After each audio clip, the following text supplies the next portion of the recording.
Doctor Yunus স্যারকে কোনো প্রকারে ব্যর্থ হতে দেওয়া যাবে না, এটা আমরা সবসময় বলি।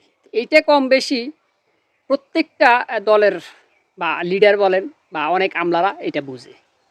কারণ ডক্টর ইউনূস বাংলাদেশের জন্য গোল্ডেন বয়। শুধু বাংলাদেশ না, পুরো ওয়ার্ল্ডের গোল্ডেন বয়। তো এইটারে যদি আমরা হারাই, অনেক কিছু হারাই ফেলবো। তো এই জিনিসটা কম বেশি সবাই বুঝলেও এই বিএনপির বর্তমান প্রেক্ষাপটের অনেক এই এলাকার গ্রাম অঞ্চলের অনেক নেতাকর্মীরা এটা বুঝে না।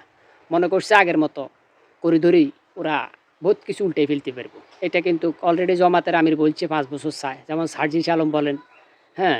আবার বাংলাদেশের জনতা যারা আছে চায় উনি থাকুক।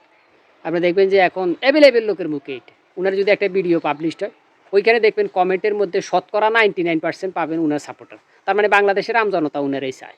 তো এই জিনিসটা প্রত্যেকটা দলের লিডারদের বুঝা উচিত, দলের কর্মীদের বুঝা উচিত যে এখন আর আগের মতো ফাউল করে কোনো ছাড় পাইব না।